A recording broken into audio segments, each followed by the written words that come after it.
A bullet is fired horizontally aiming at an object which starts falling at the instant the bullet is fired so that the bullet will hit the object. Question ये है कि मान लो एक object को हम M किए और उस ऑब्जेक्ट में हमें यहां से बुलेट मारना है, गोली मारना है ऐसे, ठीक, और जिस समय हम गोली चला रहे हैं उसी समय उसको उधर से किसी ने छोड़ दिया, ड्रॉप कर दिया, ऐसे कर दिया। समझ में आया?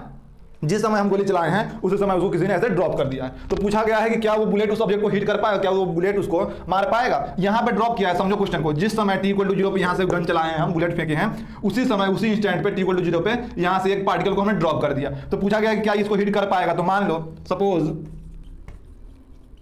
Bullet will hit the particle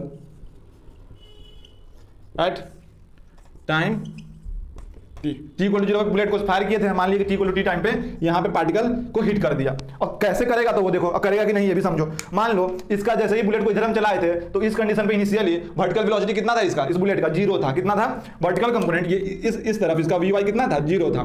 तो t टाइम में कितना डिस्टेंस कवर करेगा, तो डिस्टेंस कवर्ड बाय बुलेट ये होता है, मान लो कि कितना डिस्टेंस कवर कर रहा है, हम sy ले लिया, तो इक्वल टू ut।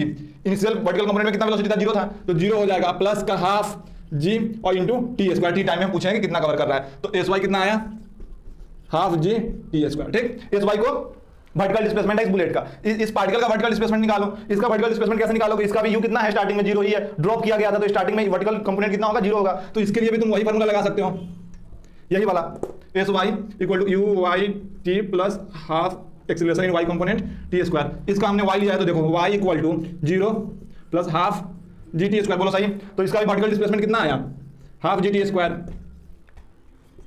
तो पहले वाले का भी, बुलेट का भी vertical displacement half g t² ही आया है टी टाइम में, और इसका भी ऑब्जेक्ट का भी vertical displacement half g t² ही आया है। मतलब कि ये बुलेट इसको हिट कर जाएगा इस डिस्प्लेसमेंट पे, हाफ g t² पे आके इसको हिट कर जाएगा। समझ में आया? हिट करेगा, क्यों? क्योंकि इसको एम कर मारा था ऐसे, तो ग्रेविटी के कारण से इसका पाथ कुछ ऐसे हो जाएगा। तो ये पाथ ऐसे हुआ वो ठीक है, लेकिन जितना देर में ये इधर से यहां तक पहुंचा है उतना देर में ये यहां से यहां पहुंच चुका है। तो वर्टिकल डिस्प्लेसमेंट दोनों का तो सेम ही रहा ना। तो जब सेम वर्टिकल डिस्प्लेसमेंट रहा, जैसे ये बुलेट यहां से गिरता ऐसे जाके हिट कर दिया, समझे कि नहीं समझे? यहां से ये ऑब्जेक्ट गिरा, बुलेट हम इसको ऐसे किए, ये ग्रेविटी के कारण झुकेगा, और जितना झुकेगा ये धीमे धीमे डिस्प्लेसमेंट, जितना वर्टिकल डिस्प्लेसमेंट कवर करेगा ये भी उतना ही वर्टिकल डिस्प्लेसमेंट कवर करेगा, उतना ही टाइम में जाके हिट कर जाएगा।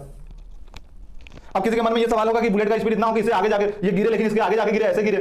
तो यहाँ पे क्वेश्चन देखो, ऊपर पहले ही लिख दिया है कि fired horizontally aiming at an object, उस ऑब्जेक्ट को देखते हुए ही फायर किया गया है। ऐसे ना समझ लेना कोई कि इस ऑब्जेक्ट को इतना तेज स्पीड से फेंके हैं कि ये डाउन तो हुआ लेकिन यहां से जाके ऐसे हुआ है, वो ना समझना, क्योंकि ऑलरेडी क्वेश्चन में लिखा है एमिंग एट एन ऑब्जेक्ट, उस ऑब्जेक्ट को एम करते हुए ही मारा गया है। ठीक, समझ में आया? तो दोनों हिट कर जाएगा कितना टाइम में,